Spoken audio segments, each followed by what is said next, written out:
Bonjour à tous, bienvenue dans Direct Santé, votre émission qui vous parle tous les jours de pathologies, de traitements et encore de gestes nécessaires pour préserver une bonne hygiène de vie. Donc aujourd'hui, nous allons parler de perspectives de prise en charge et de prévention du diabète en 2024. Vous savez que le diabète est une maladie chronique qui apparaît lorsque le pancréas ne produit pas suffisamment d'insuline ou lorsque l'organisme n'utilise pas correctement l'insuline qu'il produit. Donc, pour tout ça, nous allons en parler dans un instant avec Dr Kodjo, qui est diabétologue, qui est avec nous ce matin pour nous éclairer un petit peu sur tout ce qui est perspective de prise en charge et de prévention de diabète en 2024. Bonjour docteur, comment allez-vous?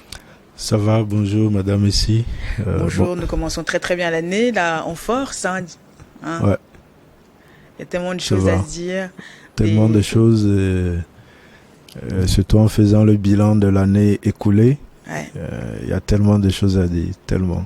Beaucoup. Je rappelle que vous êtes diabétologue. Nous allons revenir un petit peu sur la définition du diabète. Vous savez que là, nous sommes là pour sensibiliser, pour éclairer, apporter vraiment la lumière sur les nouveautés, les avancées de la médecine. Donc on va revenir un petit peu sur la définition du diabète, s'il vous plaît.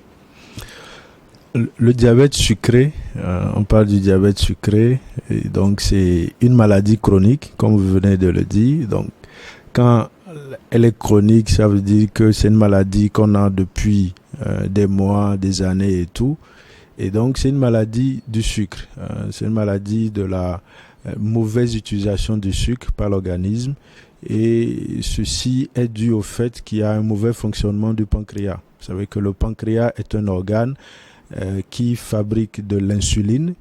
Et l'insuline, c'est une hormone qui a pour rôle de faire entrer le sucre, que nous appelons communément le glucose, dans les cellules de l'organisme.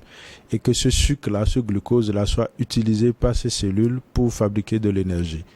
Maintenant, il peut arriver que quand nous mangeons, le sucre entre dans l'organisme et que le pancréas n'arrive pas à fabriquer une quantité importante d'insuline pour que ce sucre-là puisse être utilisé par les cellules. Et donc, le diabète va arriver, le diabète va survenir et nous aurons un trop-plein de sucre dans le sang, ce que nous appelons l'hyperglycémie. Donc, la glycémie, c'est le taux de sucre que nous dosons dans le sang. C'est ce qu'on appelle la glycémie. Et donc, on parlera de diabète sucré lorsque ce taux de sucre dépasse 1,26 g.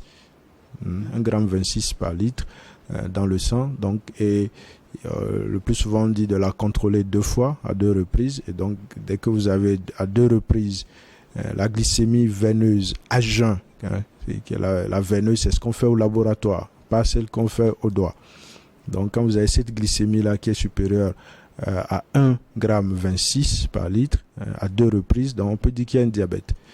Et donc, nous avons d'autres tests que nous faisons, comme ce que nous appelons l'hémoglobine glyquée, qui fait un peu comme la moyenne de toutes nos glycémies sur une période de 3 mois. Donc, si cette hémoglobine glyquée est aussi supérieure à 6,5, 6,5%, donc on dira que il y a un diabète.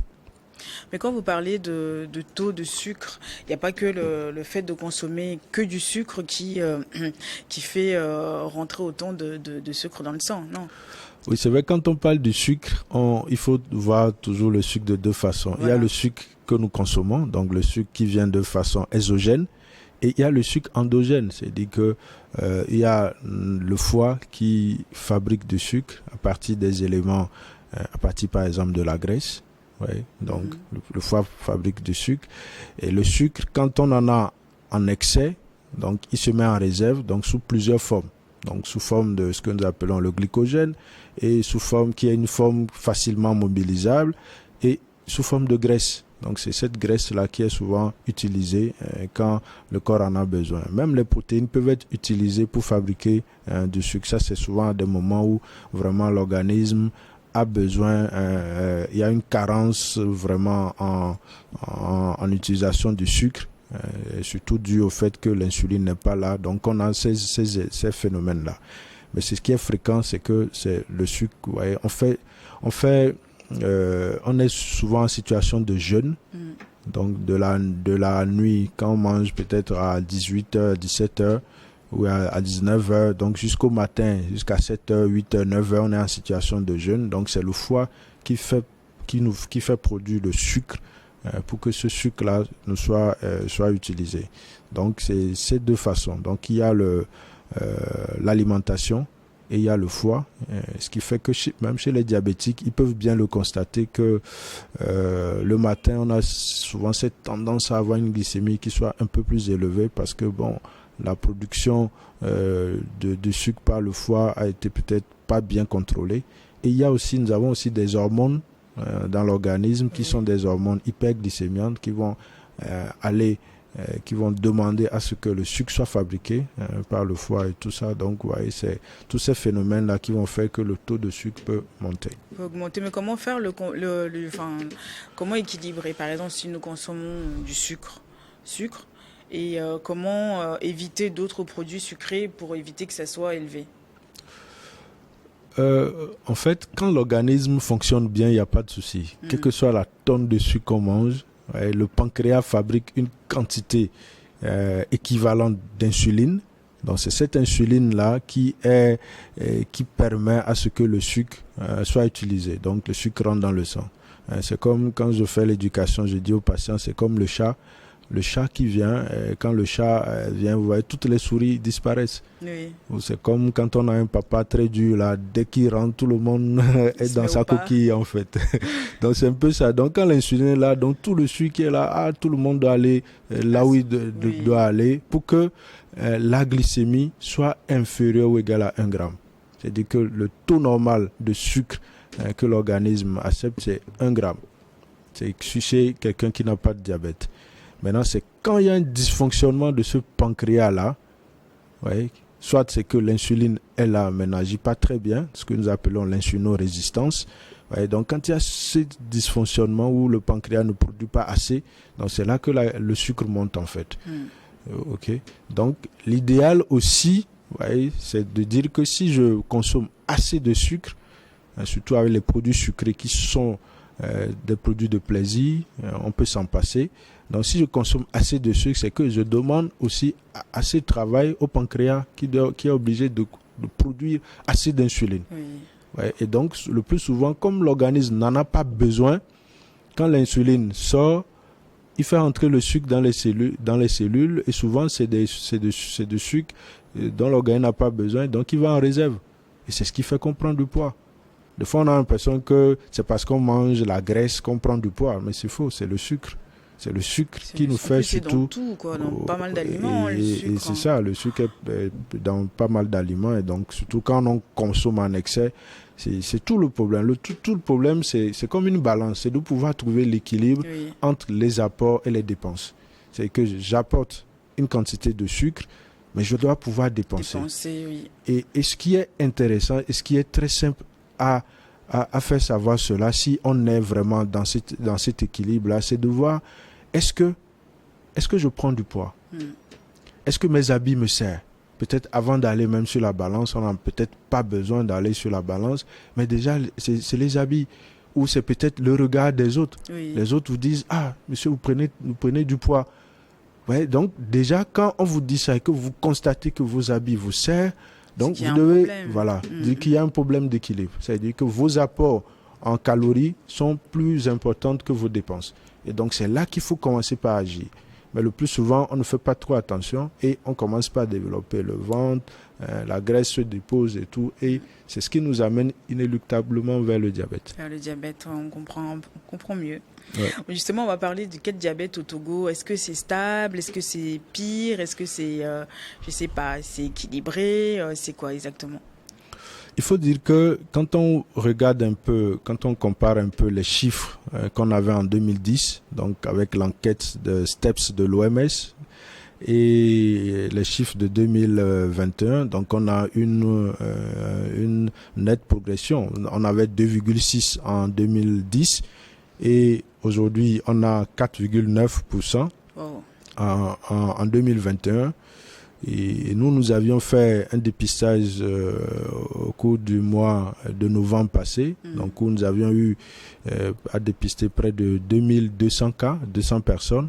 Et sur ce taux de dépisté, on a eu à peu près 5,2% de diabétiques. Oh. Ouais, donc voilà, notre prévalence est autour de 6%. Donc vous voyez que cette prévalence est en augmentation.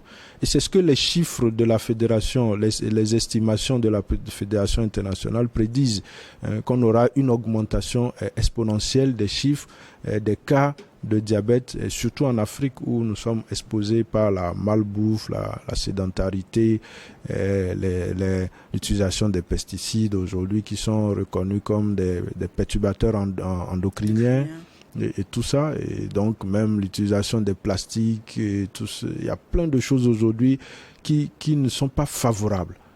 Vous voyez, et donc c'est des estimations qui nous alarment. Okay, c'est des estimations qui nous alarment et c'est des chiffres qui nous font peur. 5% quand même, c'est énorme. Et c'est énorme.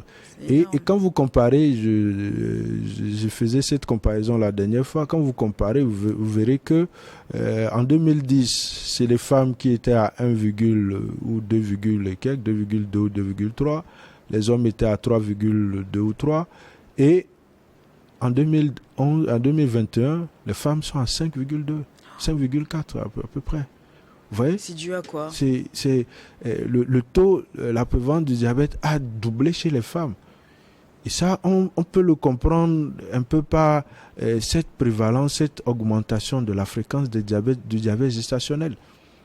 Ça aussi, ouais, ça y est. C'est un gros pourvoyeur de diabète. Et on en voit tout le temps. Quand vous demandez aux femmes, quand elles viennent en consultation, elles vont vous dire « Ah, j'ai fait un gros bébé. J'ai fait plus de 4 kilos, 2 fois, 3 fois. » Et certaines, elles deviennent diabétiques avant la ménopause. C'est parce qu'elles consomment beaucoup de sucre pendant la grossesse, enfin beaucoup d'aliments pendant la grossesse. Parce qu'en fait, vous savez, c'est parce que il y a déjà un certain nombre de risques que ces femmes ont. Et les facteurs de risque du diabète gestationnel sont nombreux. Le fait d'avoir un parent diabétique constitue un risque. Et donc, normalement, au cours de la grossesse, il faut dépister. Vous savez qu'avec la grossesse, il y a cette prise de poids-là qui se fait. Parce que au premier trimestre, souvent, la femme mange pas trop bien. Et surtout, il y a les vomissements qui font qu'il y a souvent une perte de poids. Donc, on a tendance même à avoir une hypoglycémie. Mais au deuxième trimestre, troisième trimestre, où l'enfant évolue, il se développe et tout. Donc, il y a cette tendance à une consommation excessive de produits sucrés, des produits gras et tout. Donc, la femme, elle grignote à tout moment. C'est le bébé qui demande. On dit c'est le bébé qui demande, voilà. Et donc, normalement, le poids doit être mesuré parce qu'il y a une certaine norme de poids que la femme enceinte doit avoir au cours de la grossesse. Mais le plus souvent, quand on voit un peu les chiffres, on voit que ces femmes-là dépassent ce nombre de poids-là. Et donc, c'est des éléments qui doivent attirer l'attention de la sage-femme ou de gynécologue pour se dire, ah tiens, madame, elle a déjà des facteurs de risque du diabète gestationnel. Je dois pouvoir dépister ce diabète-là parce que plus on le dépiste, plus on dépiste ce diabète plus tôt, plus on le prend en charge, plus l'enfant ne va pas être gros ou on n'a pas de complications au cours de la grossesse. Mais quand c'est pas fait, la maman est exposée à faire un diabète, elle fera encore un diabète gestationnel et l'enfant, il a déjà, il y a ce qu'on appelle des modifications épigénétiques, c'est qu'au niveau des gènes, donc il y a des modifications qui font que cet enfant est enclin à être obèse demain, donc il va être obèse. Quand on parle de obésité, surcharge pondérale, c'est des éléments qui nous amènent au diabète. Obésité, diabète, c'est des amis intimes. C'est des amis intimes. Donc, vous comprenez qu'un enfant comme ça qui sera obèse demain parce que il a déjà été marqué au cours de sa vie fœtale. Et au cours de son enfance, de son développement, s'il ne fait pas attention, il se chope un diabète. Oui, c'est comme ça, ça continue. C'est un peu compliqué quand même, docteur, puisque quand on dit souvent que quand tu es enceinte, il ne faut pas se priver de nourriture parce que on mange pour deux. Mais c'est un peu compliqué aussi de leur dire de pas de mesurer ou de contrôler leur nourriture. Non, on doit mesurer.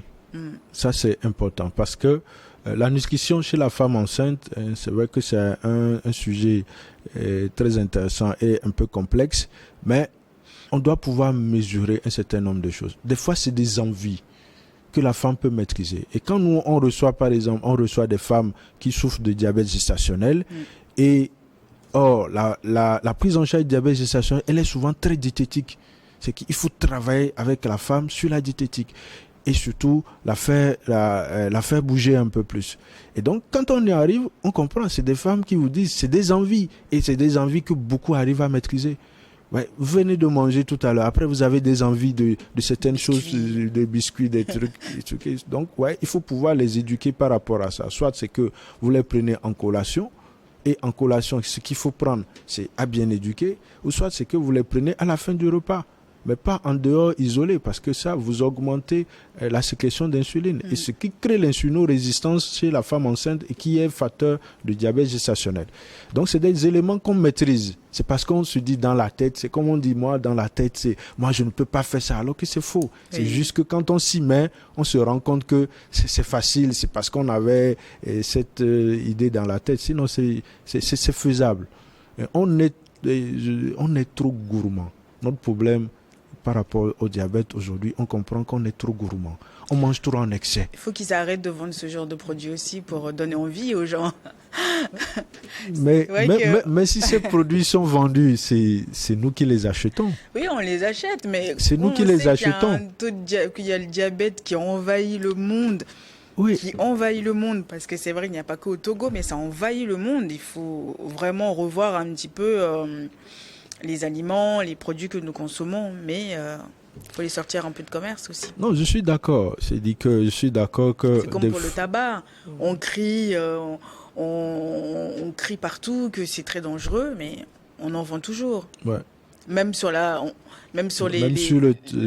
pochette là, on écrit le tabac nuit gravement à la avec santé. les photos hard, mais ça c'est que ça c'est laissé un peu à la responsabilité de la personne qui le prend. Bon. Oui.